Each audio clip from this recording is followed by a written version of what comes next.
Hello everyone, welcome back to the realm and the wonderful world of Crusader Kings 2 Game of Thrones modification.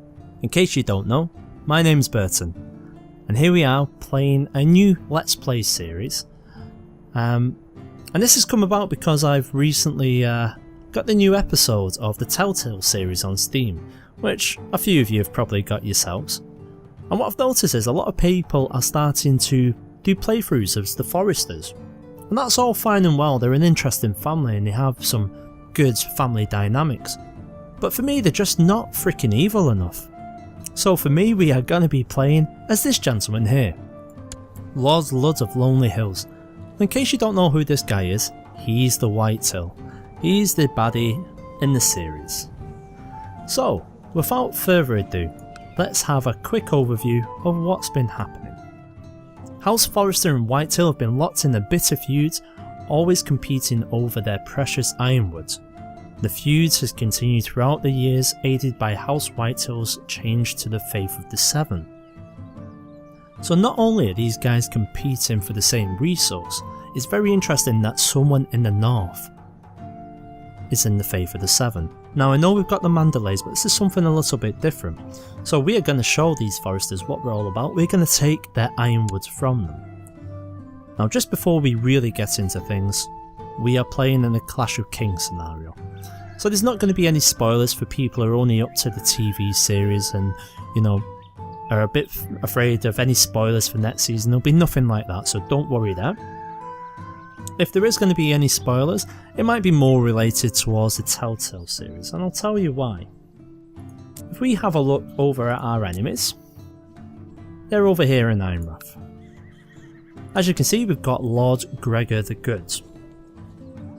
Now, I'll try my best to avoid spoilers with this, but let's just say that everyone you see on this screen here, maybe some of them might be a bit dead.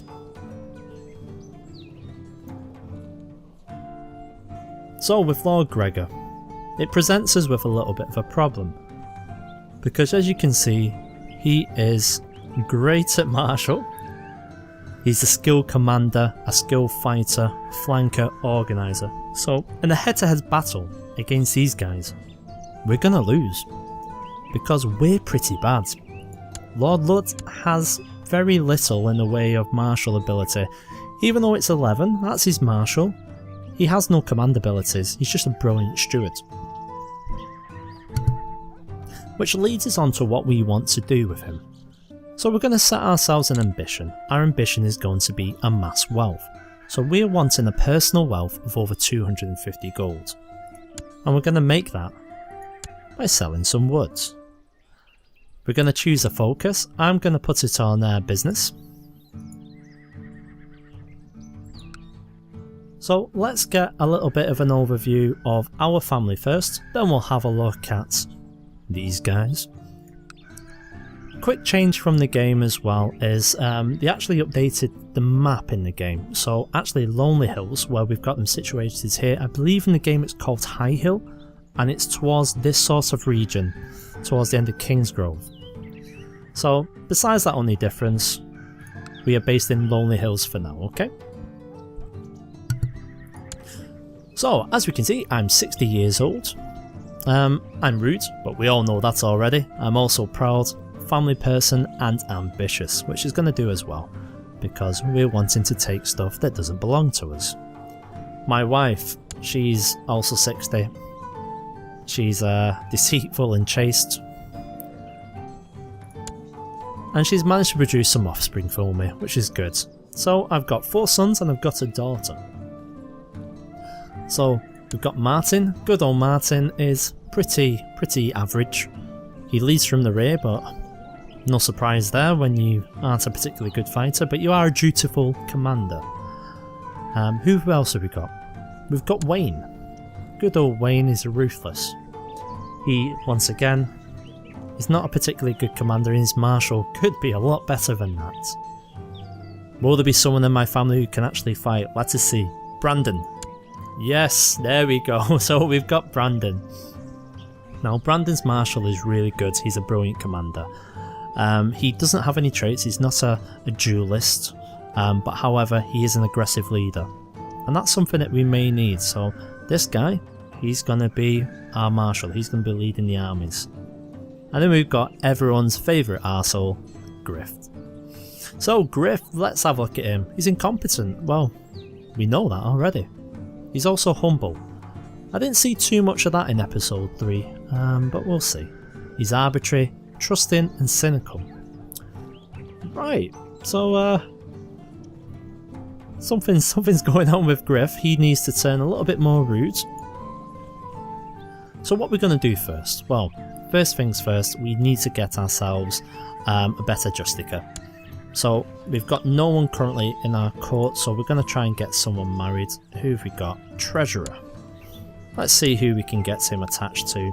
So we've got Denise. She's a Justica of Mistwood, and she is the same faith. However, she doesn't like us too much.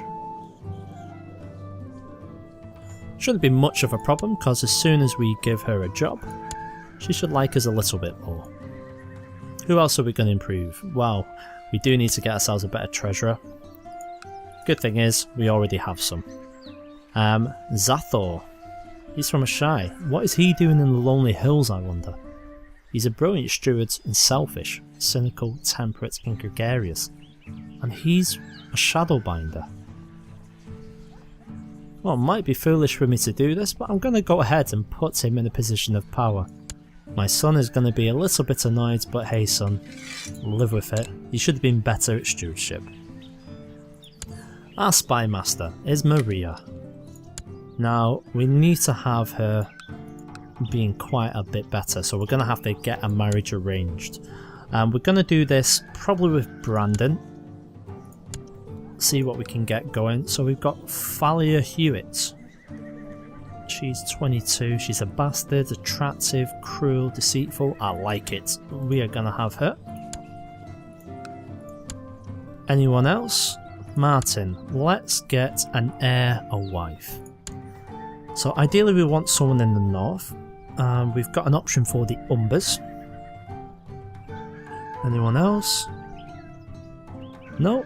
Oh, looks like Umber it is. So what have we got Umber-wise? Oh, it's Great John Umber's daughter, in fact. Is she the first daughter? No, that's Alice Sane. So we want Alice Sane. I always like going for the firstborns. Or firstborn daughters, anyway. So let's get her there. She's huge, though. Huge and trained fighter. That's why I love her. Where's Alice Sane? Where are you? Oh, there you are. So she's incompetent, strong, trained, authoritative, shy, just, and wrath. Her stats are fairly poor. Weiler is actually a lot better. Right, I'm going for Weiler. They'll agree to that. Hopefully that'll get us some money, and that'll put us well on the way to getting the 250 gold that we're trying to achieve. So now we've had a look at my family, let's have a look at our sworn enemies, the Forresters. So like I say, Gregor's Marshal is a worry. His heir's Marshal is also a worry. As you can see, he's a trickster, skilled commander and formidable fighter. Now we take these two out of the equation, would it fall to Asher Forrester? The answer is no, because he is over with the Windblown, so he's over with a Tattered Prince in Pentos. That spells good things for us.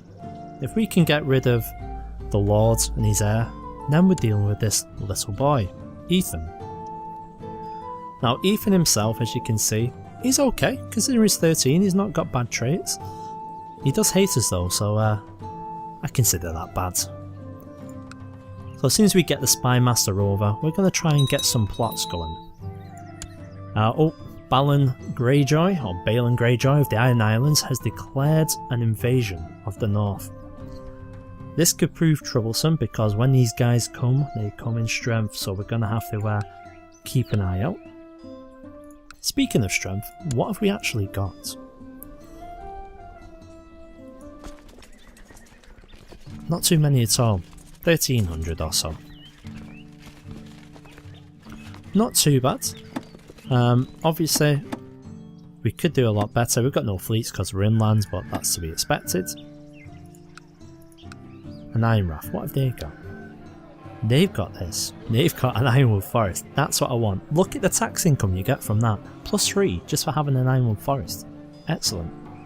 Unfortunately, they appear to have a few more men than we do. So it's something we're going to have to build on a little bit. Maybe even fork out for a mercenary or two. But what we'll do first is see if we can destabilise them. So Daenerys has come on over to us. Thank you very much, Daenerys. Let's get you working. 31, we need to improve that. We cannot have her become part of any plots. So fabricate claims. Over to Ironrath. That's okay. What? You said yes a minute ago. Right, Great John, I do not like that. You've shunned my son.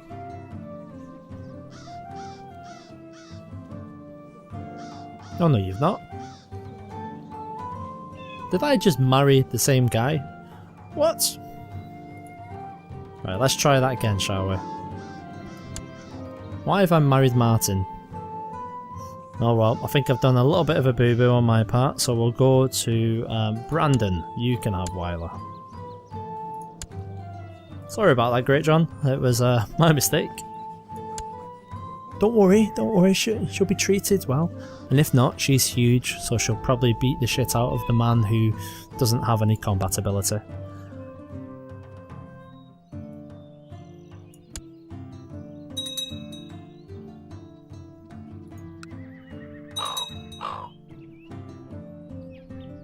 Oh, this is not going well. He's in the meantime, while we've been waiting, he's got married to Thalia. So Thalia's came over. Forgot about that. So right now, we're just pissing off Great John Number. That's all we're doing. We're just teasing him, trying to marry his women, but we've already got marriages arranged. So what do you reckon, guys? Third time the charm? Should we try it? Do we really want to? Well, yeah, we kind of do. We kind of want that alliance. So who haven't we married? Wayne. You can have her. Yeah. Don't mess this up, Wayne, because this is the third time. Yes, it's for everyone's concern. 10 gold? You cheap bugger. Okay, so he's only sent 10. Well, what can we do about that? Not a lot. We have got Thalia, so 10 gold for someone of that skill. I'll have that. We're going to build our spy network. We're going to do it in Ironrath.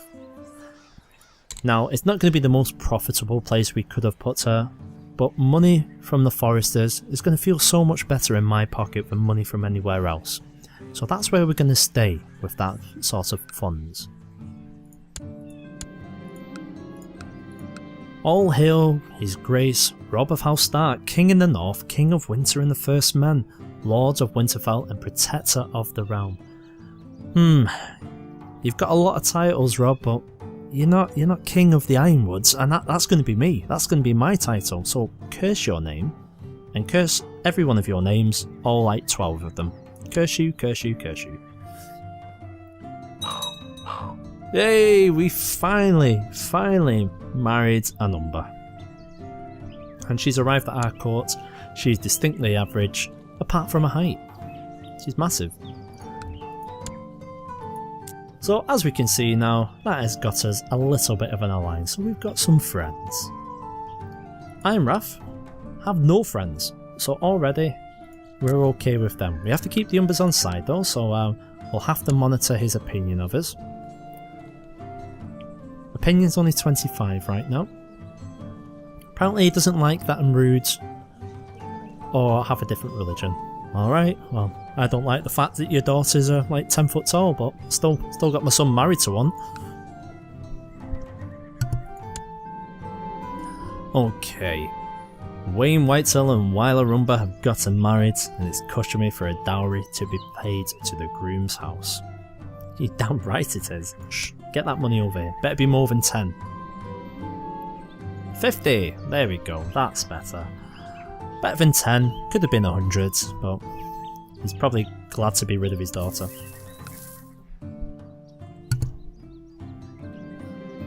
An opportunity has presented itself. to let everyone be reminded of the king's rule. There's a skilled minter that you can hire to mint out new coins for the realm with a portrait of King Rob's face, as well as an inscription commemorating yourself.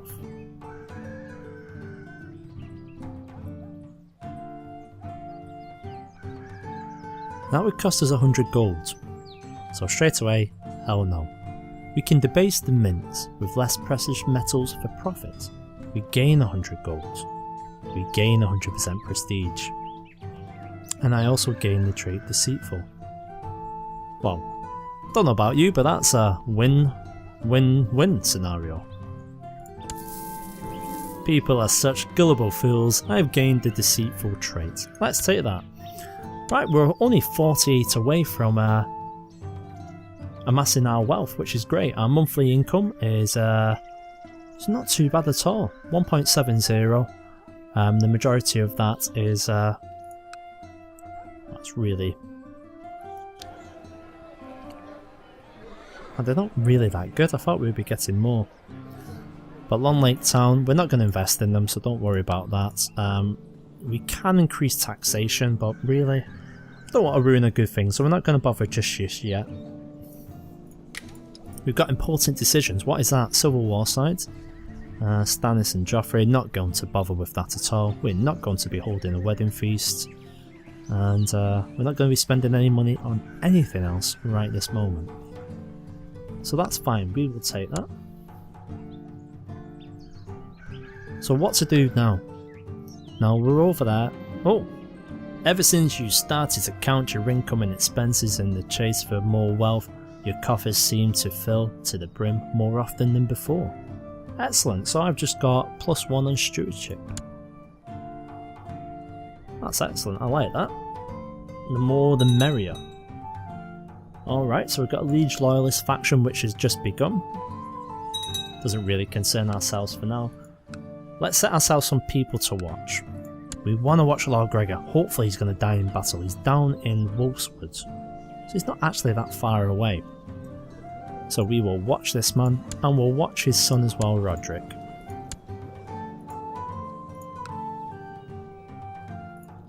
Vassal Serwyn's gone into a bit of problem there. Lord Tywin of the Westerlands appears to have captured him.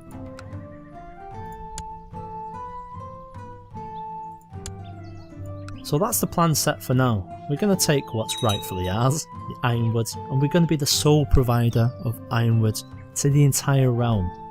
The Whitehalls will rule supreme. And then I'll change our slogan to Gotwood. Okay guys, thanks for watching episode 1, give me a thumbs up if you're liking it, and the next episode will be up soon. Cheers.